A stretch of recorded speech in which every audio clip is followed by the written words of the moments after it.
Since the word Renaissance evokes marble, frescoes, and genius, we imagine artists, but behind those masterpieces stood ledgers, letters, and loans. This is the story of a family that changed the rules of power, not by seizing thrones with armies, but by buying the conditions in which thrones could be given, preserved, or toppled. Their name, Medici. Florence at the end of the 14th century was a city of wool workshops and political tension.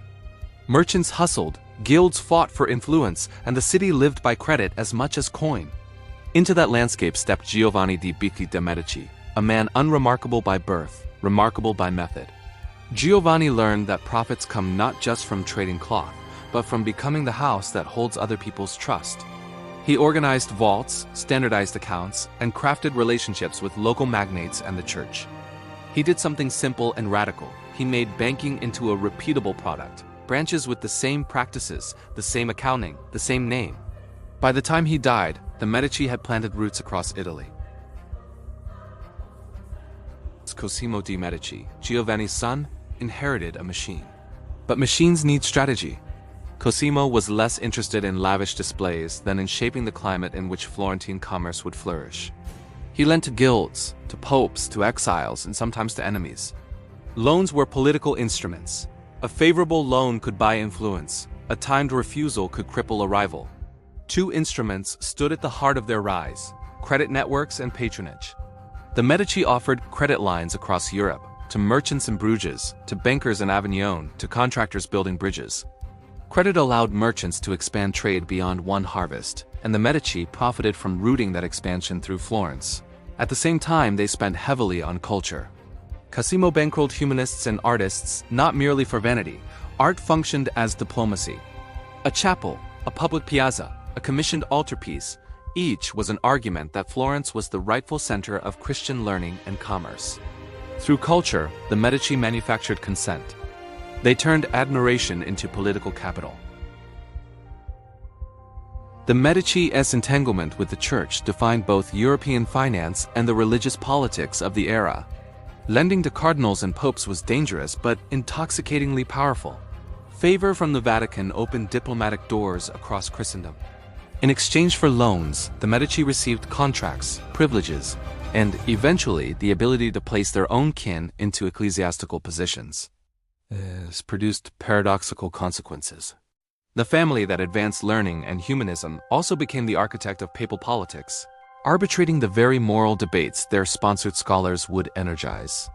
When a Medici later became pope, the family's financial reach and ideological influence fused into a kind of soft hegemony, not empire by sword, but empire by institution.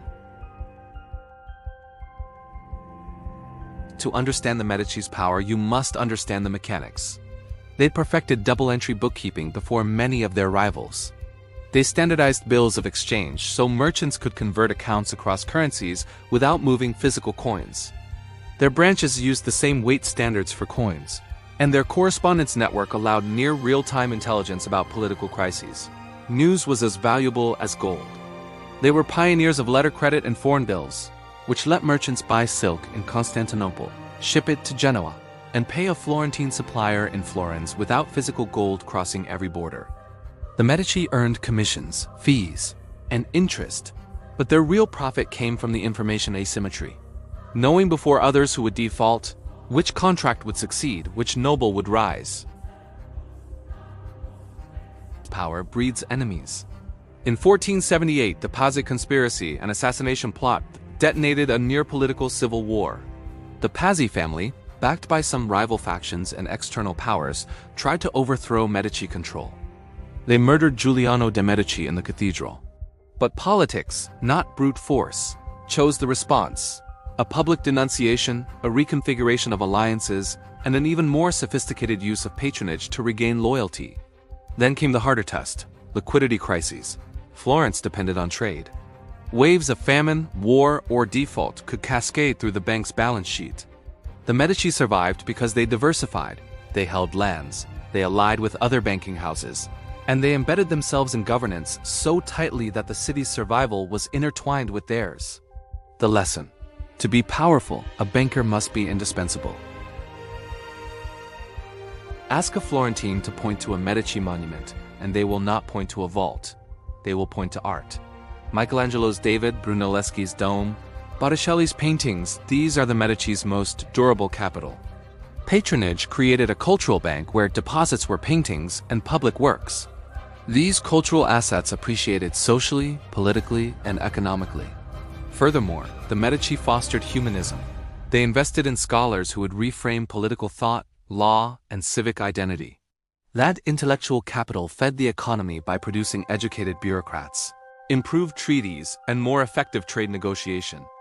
The family's genius was to turn soft power into quantifiable returns. The Medici model had consequences far beyond Tuscany.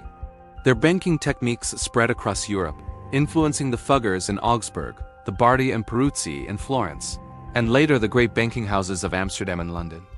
They created templates, standardized ledgers, branch offices, and political embedding. Long after the last Medici duke died, the institutions they shaped continued to define European political economy. The Renaissance they sponsored accelerated trade, rediscovered classical governance, and created human capital prerequisites for later industrialization and colonial expansion.